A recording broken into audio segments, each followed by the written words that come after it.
So you've just started Endwalker, you enter Charlian, and you see Bun Boys running around swinging their awesome scythes around, and you think to yourself, I want to do that. So you became a Reaper. Reaper is the best melee DPS in the game. I say that because they wield my favorite weapon of all time, the scythe. Oh, and because they have a really fun playstyle and some flashy abilities. Reaper starts at level 70, so you have a massive amount of your kit already unlocked. Even at level 70, Reaper can be a bit complicated and a little bit slow, but by level 90, you'll be going absolutely crazy, pressing buttons like a madman and looking epic as ever while doing it. So let's take a look.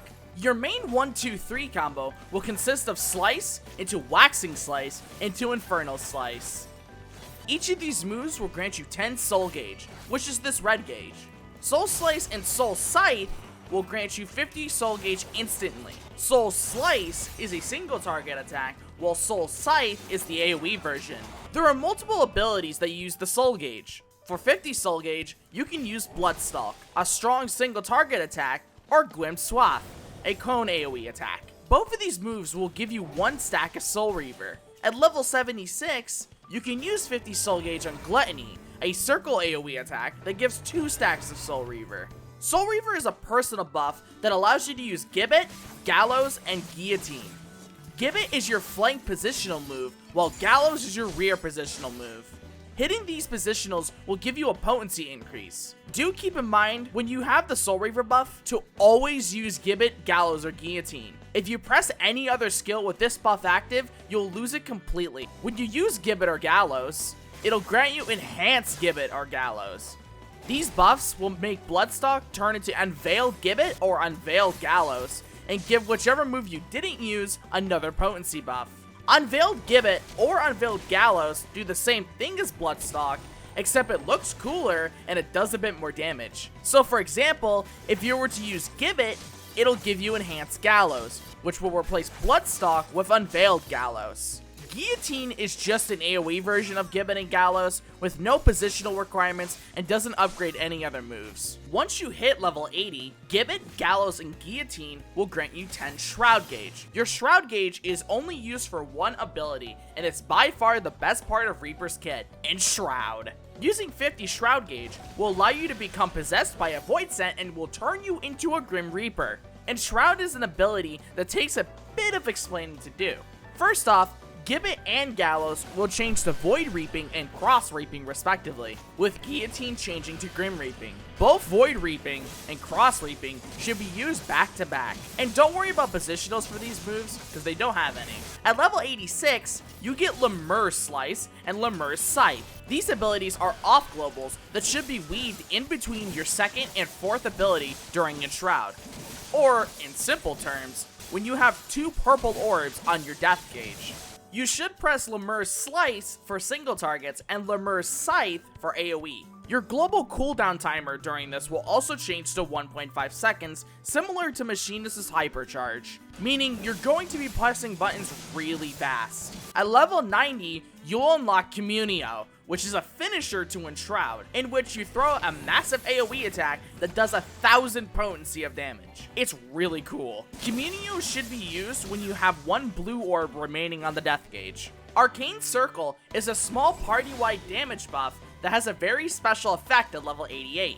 When you use Arcane Circle at level 88, not only will it apply a damage buff to the party, it'll also apply a special buff called Circle of Sacrifice to the party that lasts for 5 seconds. Within these 5 seconds, your party members have to use a weapon skill or a spell in order to give you a stack of Immortal Sacrifice. In a light party, you'll gain a maximum of 4 stacks. In a full party, you'll gain a maximum of 8 stacks. With these Immortal Sacrifice stacks, you can use Plentiful Harvest, a very strong line AoE attack that will have its potency increased based on the amount of Immortal Sacrifice stacks you have. Plentiful Harvest will also give you 50 Shroud Gauge instantly, allowing you to go straight into Enshroud. At level 82, you'll get Soul Sow.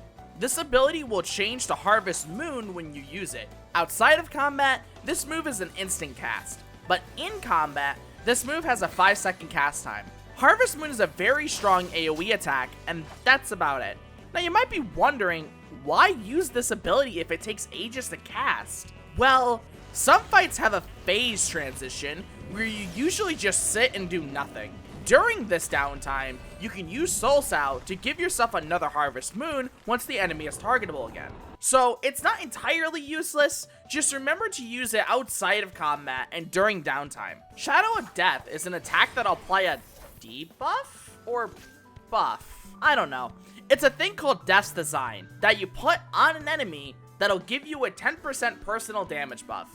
When you initially apply Death's Design, it'll last for 30 seconds. However, you can use the move again to make the duration go to 1 minute. You have an AoE version of Shadow of Death called Whirl of Death, which applies to all nearby enemies. You want to keep Death's Design on basically all the time. If an enemy dies while under the effect of Death's Design, it'll grant you 10 soul gauge.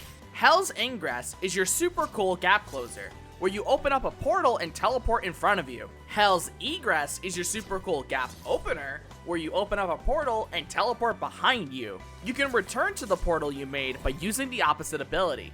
Both of these moves will make your ranged attack, Harp, into an instant cast. Cause yes, your ranged attack has a cast time. You also have a personal shield called Arcane Crest. This shield has a similar effect to Dark Knight's TBN. If Arcane Crest breaks, you and nearby party members will get a small regen buff. You also have an AoE combo, which is Spinning Scythe into Nightmare Scythe, which also grants you 10 soul gauge. But yeah, that basically sums up Reaper, so bye!